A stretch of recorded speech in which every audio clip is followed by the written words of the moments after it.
What's good, YouTube? YouTube. Back again. We told y'all we be back. Y'all fuck niggas thought we was playing. We almost didn't come back because of Kevin. Because it's because of my work schedule, man.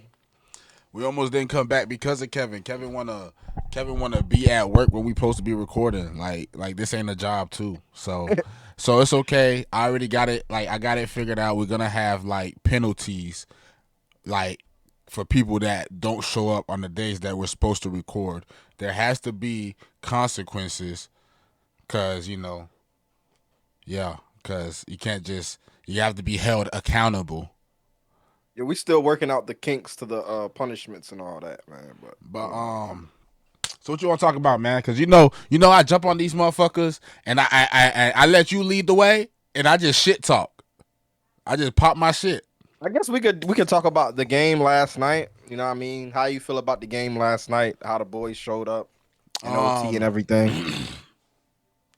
Okay, so before we jump into how I really feel about the game, earlier when we was waiting for you to set up and get right or whatever, you mentioned how Luka not being there. So Luka Doncic not being there yesterday. So how much can you really put into that game that we won yesterday? I think it's like, and you can correct me if I'm wrong, because you know the game more than me when it comes to stats and everything. Me, Right. I'm just a view. I know what I see. So I would like to think Luka not playing yesterday Right. opened it up for us to get our ass whooped still. Cause they still In got a sense, Kyrie out there. They still got Lively. Cause just cause you take Luka out the mix, don't mean the Dallas Mavericks just become a bad team. Cause Kyrie's still playing, and right. the other guy's still playing. It's the 1-2. You got Luka and you got Kyrie. When they're both playing together, what niggas is afraid of is what they're capable of. They don't give it to you all the time, but they're capable of a lot together. But you can put those two separate pieces by themselves on a team. Luka's running that Yeah, team by himself for a minute. yeah, because Luka's more so of a ball stopper. He has to have the ball in his hands. So when he's not there, I guess the Dallas Mavericks they get a lot more players involved in a sense. If that's what you're trying to say. Yeah. So But because if you really look at it, they fought to the end with us. yeah, It's not like we blew them out. nah, nah. So it's not like they was just food. You feel me? But we got the win and fought battle. There's a lot of things that helped us get the win, but let's stay on topic with Luka not being in the picture. Like, because Right, right, right. you don't feel like the game holds any significant impact I on. wouldn't. I wouldn't say that. I wouldn't say that. I think um what last night showed me is that Miami Heat is capable of winning uh like those types of games in overtime, those close games like that. As long as we stick together and execute the game plan properly, we can do that. Right. You know what I mean? But Luca not being there though, that's just one player. Don't get me wrong, but if you look at Luca's stats throughout the whole entire season, he hasn't really played well. You know what I mean? Right. So So even if he played, it could have been the same outcome. pretty much, yeah. It either could have been the same outcome or it could have been the outcome where Luka is just striking threes on our ass from the logo. And then they fuck around and win by like a point or two. Yeah, You know what I mean? and speaking about a point or two last night, when the game went to overtime and all that extra shit, and the game was close, I said if we lose this game by 2 points, like we was meant to lose it, bro. Like we were supposed to lose because I'm looking at the goaltend when Tyler Herro got they called it a block, but it was a goaltend. I'm like, bro, that's 2 points right there. Yeah. I get we could just move on from that. I don't like how I don't like how we could visually see that was a goaltend, but nobody thinks that, oh, let's review that because it's They won't making review it. it makes the game unfair. And then Yeah, when just to go ahead. because they will review certain calls And then you'll sit there and be like, why the fuck are they reviewing that? That's so obvious. Exactly. Then when it's some shit like That a they need to goaltend, review. yeah, in a crucial moment of a game, they don't review it. Like Weird. you would think, like realistically, I think unless it's a clear goaltend call, cool. But if I'm at home speculating and niggas in the crowd speculating and even the commentators is speculating, nigga, y'all can look at that. Are speculating. I feel like the referees should be speculating too. The fuck? Like what are we talking about? We're not referees. And we're asking the question that looked like it was coming down. That looked like it hit the backboard. We're asking those questions. You the referee. You don't think you should look at that? You think niggas just come on, bro? It's a crucial moment of a game, you know. But all in all, though, we still ended up getting the victory and all that. But are there any things on the Miami Heat that concern you, like player wise, at the moment? Player wise, no. But since you brought it to my attention right now, and I'm actually thinking about it, I'm starting to wonder if Terry Rozier might have been a bad idea. I'm starting to think that because too, if bro. you notice, the 2 games he didn't play are the 2 games that, especially for Jimmy. Especially for Jimmy, because he had 2 back-to-back 30-point games, and the last people to do that in Miami was LeBron James and Dwayne Wade. Consecutive back-to-back 30-point, 5 rebounds, 5 assist games. That's some elite company to be in, but you know Jimmy's an elite player, so I'm not surprised. That's why Embiid said he's top 5 in the league right now. You saw how that man was playing the other day? I love it. We talk about, bro, as much times as Jimmy Butler has fumbled on the last few second possessions. This nigga fumble last night. It's not even about that he didn't fumble. He's not afraid. He's not afraid to take the big shot in the big moment. Bro, we talk about the GOATs like LeBron James. We've seen plenty of instances where that nigga was scared to take the last shot when he should have. Yeah. But the thing about Jimmy Butler is if he don't take the last shot, he's going to set somebody else up perfectly, bro. He don't mind doing that either. Because LeBron James, when he go to take the last shot and he fakes out of it to pass the ball to a motherfucker, he's faking out of a shot or whatever and throwing a dumb pass damn near. Jimmy Butler does the same thing. I'm probably going to sound crazy when I say this, but Jimmy Butler does the same thing. But I feel like Jimmy Butler's shit is more accurate when it comes on that passing shit, especially at LeBron's age. So with all that being said, I feel like Jimmy Butler has a strong case to run point guard on our team. You think so over Tyler? Tyler needs to be a shooting guard. Yeah, I think he would benefit more just worrying about scoring buckets for us for real. But we would need to get.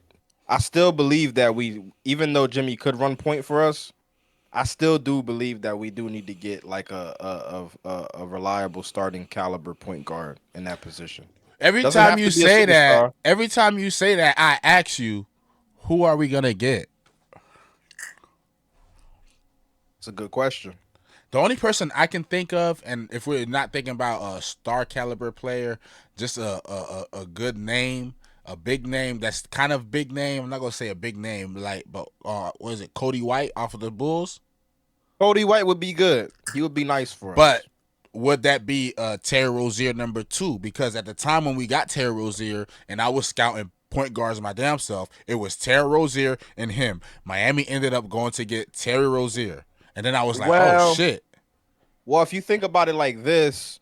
Because he's hooping over there for Chicago, if he comes in our system, is he going to hoop the same? That's what I'm saying. Terry Rozier and Cody White or Kobe White are kind of in the same mold. Are kind of in the same mold of players when you think about it. Both guys have been in losing franchises, have been balling for losing franchises.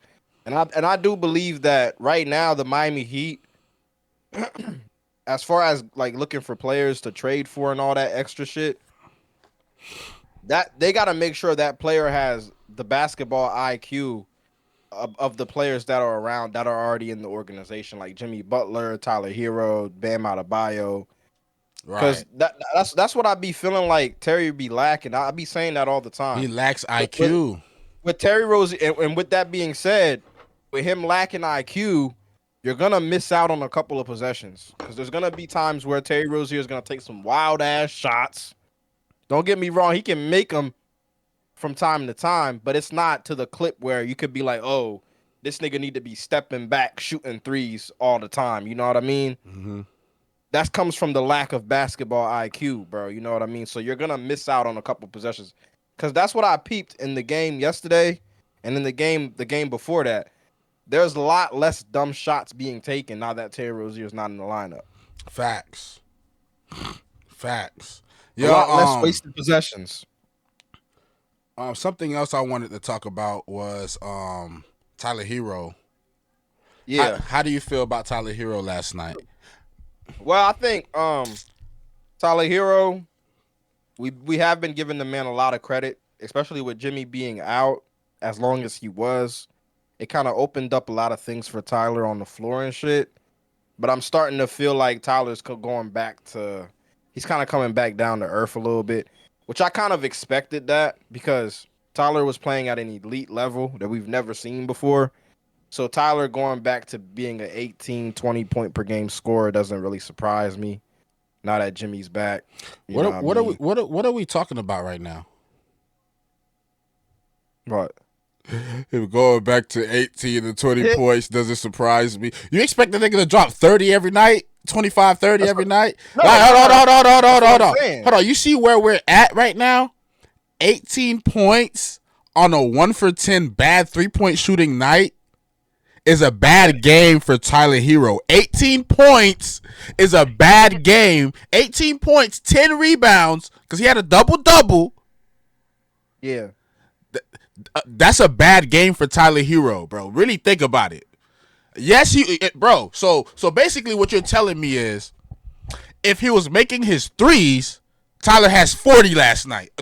Like, I mean, yeah, but that's not what I'm saying, though. All I'm saying is I don't mind Tyler Herro averaging 18. And technically he had 20 because the goaltend. But go ahead. Yeah. Of course, I'm saying I don't mind. Technically he had 22, 24 because there was 2 fouls in that bid that they didn't call because he don't get the superstar calls. I'm not saying, bro. You know that's every game with Tyler. That boy don't get no.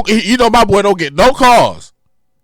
Tyler, the fact that Tyler Herro can get 18 points, 20 if you count the goaltend, right, on a bad game, I'm not worried at all.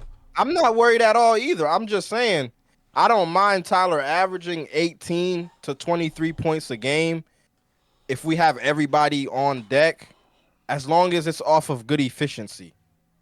I don't mind it. The 1 for 10.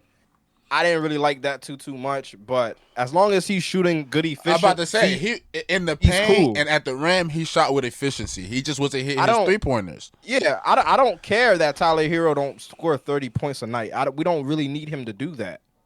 Right.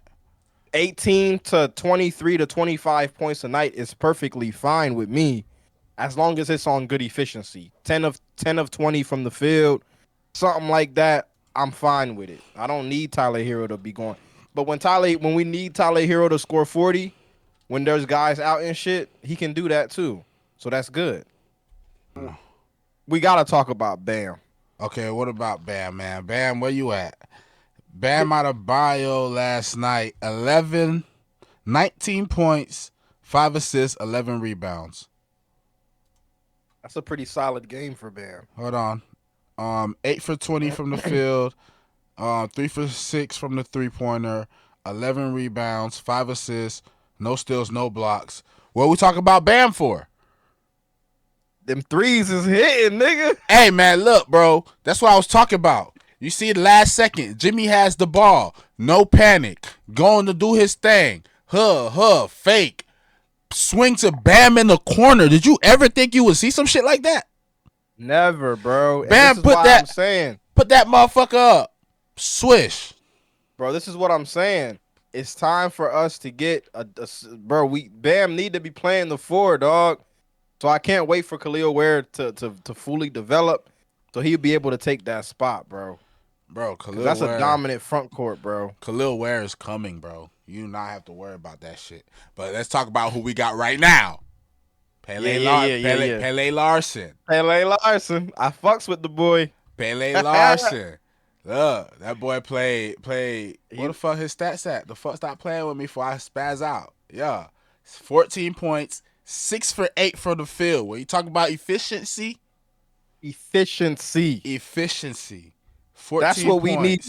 1 for 2 from the 3. 5 rebounds, 1 assist, 1 steal. Simple. Like off. Oh shit. That boy played 36 minutes. Yeah. Spo's really taking a liking to him. And I'm starting to get a little worried about Jaime a little bit. Yeah. When you talk about coming back down to earth. You saw that one game when he tried to dunk the ball. That shit that happened. He like last year though. Last year Jaime would have dunked that bitch. Yeah, he came. I don't know, man. He had that energy. His adrenaline was pumping something last year. Jaime got to get it together. I don't know, bro. Jovic made his way out of the rotation again too. I'm worried about Jovic too. Jovic, I'm looking at because I know Miami's probably not gonna make a big trade, but all I'm saying is if Miami does end up making a big trade, i.e. Joel Embiid or whatever the case may be, you could look at Jaime and Jovic as trade pieces. Cause in a sense, Philly's just gonna have to go young. And I think they can. They can. I mean, they're still gonna have their Paul George and their Tyrese Maxey. Like they can go young. Paul George could be a veteran over there. We probably would have to give him Kel'el Ware because they're gonna need a big. Well, here's the thing. Wait. Never mind. We still got Tobias. We got Thomas Bryant, and who else we got? Miami not giving up Kel'el Ware. They can't give up Kel'el Ware. I would hate for them to do that. But I was reading something earlier about the 76ers and Joel Embiid situation. Apparently, the contract that Joel Embiid has in place at the moment, they can't really trade Joel Embiid at the moment. At the moment, yeah. He's not going nowhere this year. When can he leave though? In the offseason, I'm pretty sure he probably be able to. They could probably trade him in the offseason. After this season, I think they can start trading him and shit. But not this year though. I don't think this year he's going anywhere. Yeah, this year he's not going nowhere. I already knew that. With the Sixers, so with that being said, I don't think the Sixers trade Paul George or Joel Embiid this year. I think they stay put. It doesn't make sense for them to trade Paul George right now just for the simple fact that they just signed him to a $200 million contract. Paul George? Who signed him to a $200 million contract? Who do you think? The team that ain't won shit since the 80s. Why the fuck would they sign Paul George to a $200 million contract?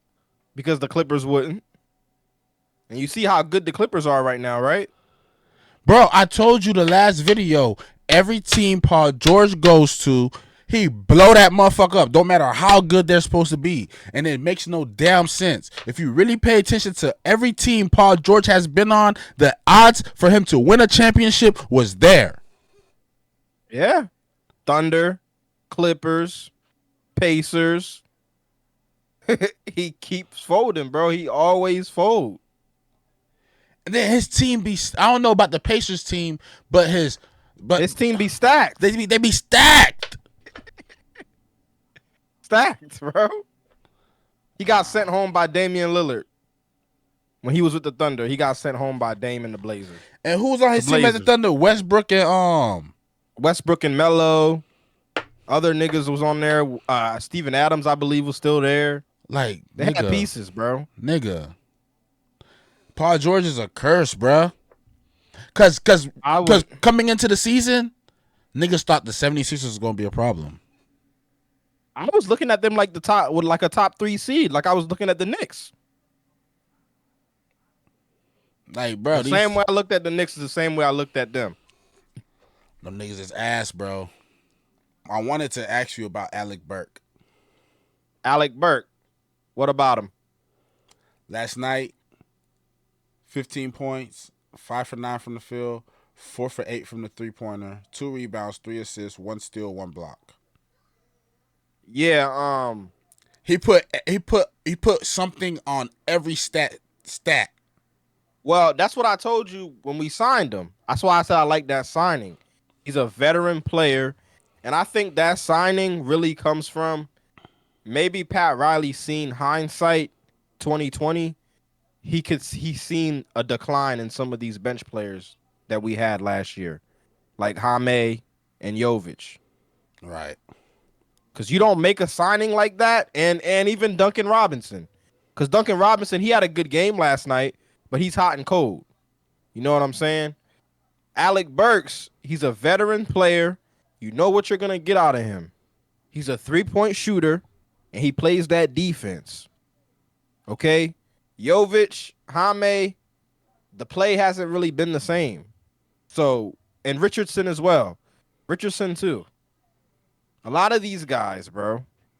So Alec Burks can really come in and play cleanup for a lot of these dudes that's slumping. Cleanup ain't even, it's an understatement, nigga. That nigga cleaning, pressure washing, doing the laundry, all that.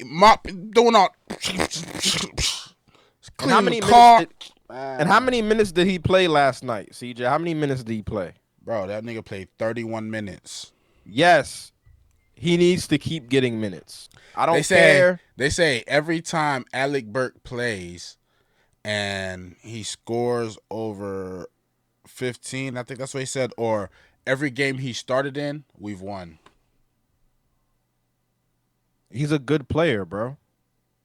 He's a solid player, bro. I love how he plays on defense. Like, fuck what he do on offense, because we know when he get in that corner, splat. Anywhere, splat. Splat. That's what he does. Let me get right. I'm a splat. I'm a splat that bitch. And that's why he got drafted, nigga. So then, but my favorite side of him is the defensive side. He doesn't let up. He's always grinding for that steal or for that takeaway. Like, he's always trying to. Well, he's always ball watching, but for him, it's not a bad thing. But the thing is, though, if you look at Alec Burks' track record, Alec Burks, minus, I think, when he was on the Jazz, when he was on a trash team like them, Alec Burks was never really a starter. Alec Burks was never really ever comfortable on any team. He's always had to fight and claw his way up to any roster he's ever been on. Right. And that's no different than him being here in Miami. And you can see that on the court. Ain't nothing comfortable about Alec Burks, nigga. Bro, he could not be here next year. That nigga pulled up over here to be a Patty Mills, right? Yes. That nigga's gonna get more playtime than Patty Mills. He's taking somebody's spot on that starting roster by the end of the season. By mid season, nigga. Even though last night he took somebody's spot, he took for real. He took Jovic's spot. He took Jovic's spot. He's taking minutes away from Jaime now, bro. But it's the game. It's how the game go.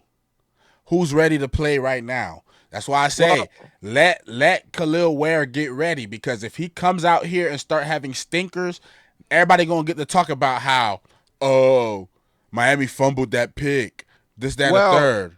I agree with you on that, CJ, and that's another thing too, because you see how good McCain's playing right now. You see how good Dalton Connect is playing right now. If you put Kel'el Ware out there, if you're Spo, can't put him out there unless you know for sure that he's ready and he's gonna play good. Because if he don't play good, niggas is gonna say you should have picked up McCain. Move. You should have got Dalton Connect. You should have got Dalton Connect. They might not say McCain, but they probably gonna say Dalton Connect. They're saying McCain because if I'm not mistaken, didn't McCain? He got picked 16. He got picked after Kel'el Ware too. Yeah, after Kel'el Ware. We picked him 14th overall. Dalton Connect got picked 17th. McCain got picked 16th. So we could have got either or, but I'm not mad at the pick because we needed another big. I'm not mad at it either. Hopefully he just develops into what we think he can be. That's it. You know what I mean? I understand I understand the logic behind the pick. I've already seen the flashes of what he can be, and I understand it. So I'm willing to wait and see it come to fruition because the way Bam is going to be able to go crazy because we have a shot blocker in the paint now and he could shoot the 3 ball. It's not no situation where it's like you're teaching Bam to shoot the 3, getting Bam to shoot the 3 after he hasn't been shooting the 3 for seasons. This is a big that shoots the 3. Although sometimes I don't like when he's posted up at the 3 because I want you to be in the paint, nigga, because you're supposed to be grabbing those fucking rebounds. So Kel'el Ware has to learn how to big body niggas in the paint so he can be comfortable in the paint. Because we don't need you to spread the floor. Yes, you're going to spread the floor, but we don't need you focused on that because that's what we got Bam for. Yeah. Bam's kind of playing like Bam's game kind of reminds me of Pascal Siakam in a sense. Right. But Pascal plays Siakam, that defense. Pascal Siakam is looking better it's right way now. more. Nah, I'm going to say this. Offensive-wise, Pascal Siakam is way more polished than Bam. Way more polished. Because he ended up developing a three-point shot before Bam ever could. Bam is just now developing a three-point shot. Pascal always had that shit in his bag. Let's not say develop because I like to think niggas could shoot threes as professionals, but they weren't greenlit to do until they were. I mean, because Bam could shoot because Bam was shooting threes in practice. He just wasn't shooting them in games. Yeah, that's true. But I watched Bam. I think because he only played 1 year at Kentucky with De'Aaron Fox. Right. I watched Bam play in college. Bam always had a good mid-range shot, and he always a good free throw shooter. So I always thought that he could develop into a three-point shooter. But like you said, he was never given the green light to do so. And I seen it too. In college, when I watched him play, he never took a three. In the games, he never took any threes. But he would always take a mid-range and get in the paint and get rebounds and shit. I also meant to add, on top of the goaltending call that they didn't give Tyler Herro, Jimmy Butler got fouled when he dunked that ball on the inbound. Like, that was supposed to end the game right there. Yeah, but they didn't give it to us. Like, bro, how obvious do y'all have to make it? You know what's crazy, though, CJ? You know how they hold us on that play? You know when they hold us on that play, you know what I could vividly remember? What? Remember when we played the Celtics in the conference finals that year when we went to the finals to play the Nuggets? Mm-hmm. Remember how Strus shot a three? And he was I can't remember and he was out of bounds, right? His heel or something. See that shit live when it happened, but they were willing to go all the way back and change it. That's crazy as fuck, bro. It's because it's us. Bro, I tell you the reason that the following year we didn't have a good year and they strapped Boston Celtics to win the championship, we made a mockery of the NBA that year, bro. With G League players and undrafteds, bro.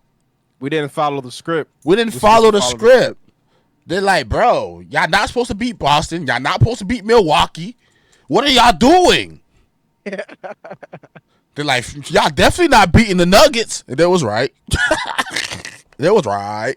Yeah, they was right about that. Niggas was too beat up after that. Niggas was too beat up after that. But you can't. But they're punishing us when they should be rewarding us damn near for playing basketball the right way.